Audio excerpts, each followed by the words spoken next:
चित्रकूट के बरगढ़ कस्बे में एक व्यापारी के 13 वर्षीय पुत्र का अपहरण कर फिरौती न मिलने पर उसकी हत्या कर दी गई। किशोर का शव शुक्रवार सुबह घर से कुछ दूरी पर खून से लथपथ अवस्था में मिला, जिससे पूरे क्षेत्र में फैल गई सनसनी। चित्रकूट से राम नारायण की रिपोर्ट।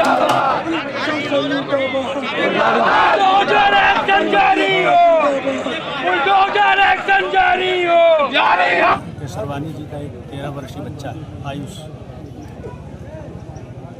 उसका कुछ लोगों ने अपहरण कर लिया है 40 लाख की फिरौती का।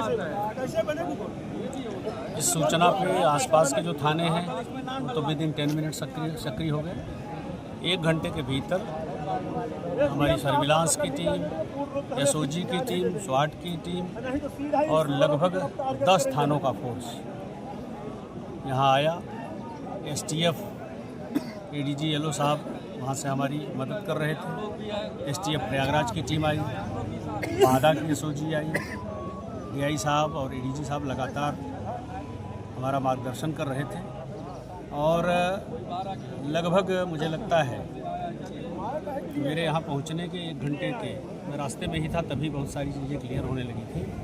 1-1.5 घंटे में ये चीज़ें स्पष्ट हो गई। उसी बीच पीड़ित परिवार से अशोक जी ने भी मुझे फ़ोन किया कि मुझे अपने उस किराएदार को शंका है।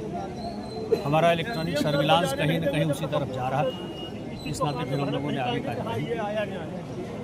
और ये इतनी जघन्य घटना थी कि उसमें जब मुतमईन हो गए हम तो हमारे लिए रिकवरी महत्वपूर्ण है। बिना रिकवरी के एविडेंस नहीं माना जाता। तो उन्होंने जंगलों में हमें पहले भटकाया और एक मोबाइल जो इस घटना में प्रयुक्त टूटी फूटी हालत में और सिम सहित उसे बरामद कराया। तो हमारा विश्वास और पुख्ता हो गया कि घटना इन्हीं द्वारा कारित की गई है। लेकिन जैसा मैं कहता हूं कि लोग गलती कर जाते हैं, उसमें भी अपराधियों ने गलती की। पुलिस का असलाह छीनकर पुलिस पे हमला करने की कोशिश की। जवाबी फायरिंग में दोनों इंजर्ड हुए, एक की डेथ हो गई और दूसरे ने फिर ये बताया कि डेड बॉडी यहाँ ना हो करके ये वहीं घर पे ही उन्होंने दबा रखा। बहुत सारी चीज़ें ऐसी हैं जिनको हम विधिक उपबंधों में कसने के बाद ही आगे बढ़ते हैं, क्योंकि हमें माननीय न्यायालय में भी चूल से चूल, गांठ से गांठ बिठा करके सारे एविडेंस पेश करते हैं।